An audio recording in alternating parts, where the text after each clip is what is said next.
With the transfer window slamming shut on the 1st of September, Tottenham went into the transfer window knowing what they needed. They needed attackers, they needed a solid midfield six. And to a certain extent, Tottenham went out and signed most of the players they needed. Now, there'll be debates going on. Did we need another left winger? Did we need another central defender? But these will now have to wait till the January transfer window. But on deadline day, we did make one signing in the shape of Randal Kolo Muani from PSG on loan. So today on the Sonny Talks Spurs YouTube channel, I'm going to be explaining how Randal Kolo Muani transforms Thomas Frank's Tottenham Hotspur. But before we go any further, if you are new to the Sonny Talks Spurs YouTube channel, then drop us a like, subscribe, hit the notification bell and let me know in the comments down below. Are you happy with the signing of Randal Kolo Muani?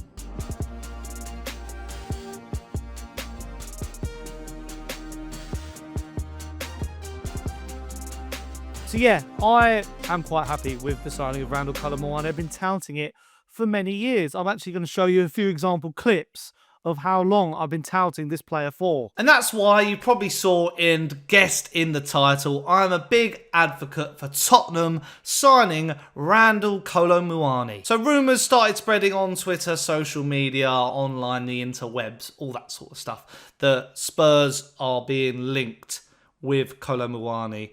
And it said something along these lines. Randal Kolo Muani will be Tottenham's priority target if Harry Kane leaves. Talks have begun on the player side with the French striker interested in the move. I mean, promising, quite promising. I do like the look of Kolo Muani. I have done my research, don't worry about that. He is quite an exciting player. And he has had quite an exciting rise for a 24-year-old, you know, worked his way through a few clubs in France, got his break at FC Nantes, and, was quite a tricky winger come striker. He then, lifted some silverware with them, so he's already won a trophy, which a bit more than some Spurs players can say.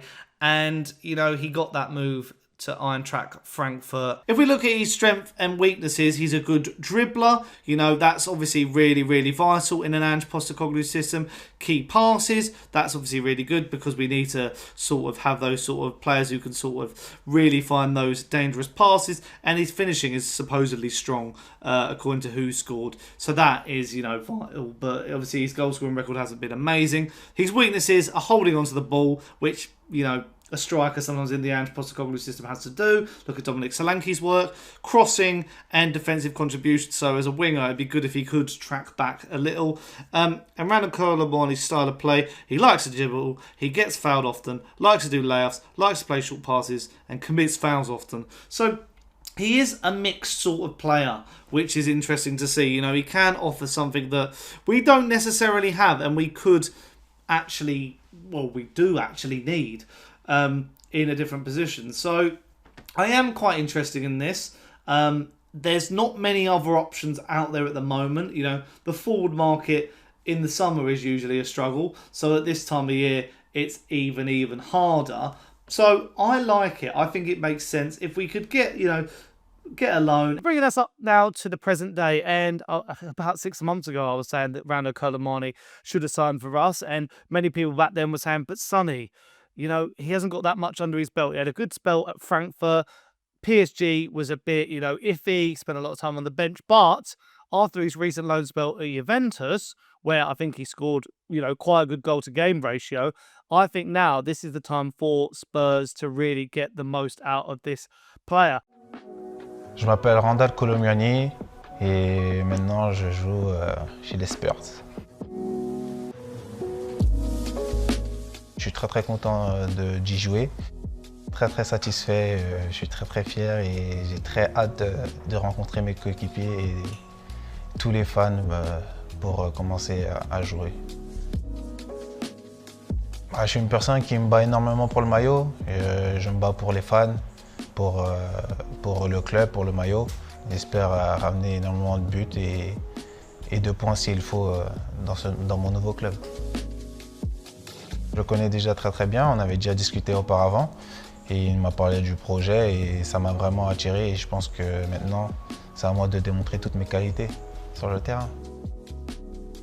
J'ai commencé en région parisienne, j'ai fait toutes mes classes en région parisienne, ensuite je suis allé au FC Nantes, que j'ai fait toutes mes classes aussi. À un moment, j'ai été prêté à Boulogne-sur-Mer, puis je suis revenu à Nantes.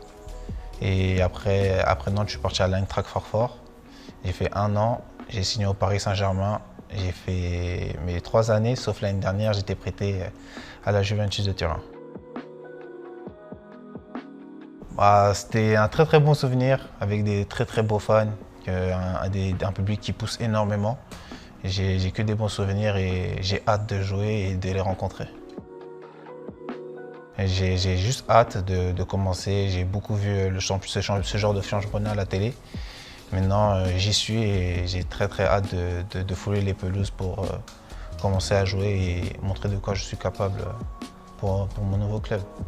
But what we're going to do today is something a little bit different. And with the help of the James Lawrence Alcott tactics board, I'm going to sort of be showing how Spurs have played so far this season in different shapes and different formations, and sort of say how Kolo Muani fits into this sort of, formation, style of play, and how Thomas Frank will probably end up using the Frenchman. So, as you can see on screen right now, this has been the sort of traditional formation that Spurs have played, and the most recent lineup actually in their last game. As you can see, the back four pretty much picks itself at the moment, and the goalkeeper.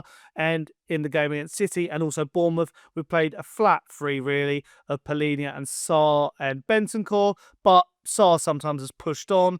Palhinha and Bentancur have played in different roles, like in and around these sort of spaces, and Johnson has come in on the left and sort of like cut into these spaces, so with Kudos, and Richarlison has been the focal point up top. But, looking at the bench, we could bring Solanke in, who could play through the middle, Madsen, who's got to come back from injury. And also, like, we play different, there was some games where we're playing a back three, and Kevin Danzo, if I can find him, was coming in sort of there.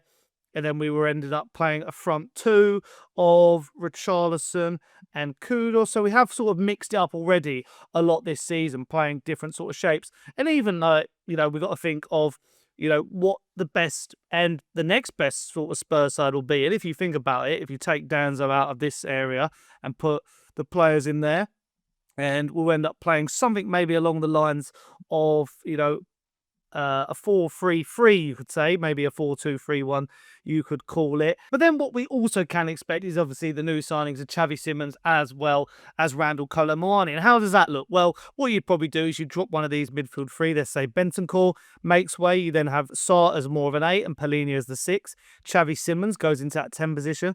And then maybe Brennan Johnson drops and Randal Kolo Muani can play on the left. So this is one opportunity you could see maybe from Randal Kolo Muani playing Xavi Simons in this sort of 10 area, so he can sort of make the link-up play happen. Because what we saw, and I've said this in my recent video about Xavi Simons, is that against Bournemouth, we were lacking so much in this midfield when we had like sort of a static, flat midfield against a team, who we're going to have more of the ball of. There was no way for the forwards, and, I'll use an example here of this line.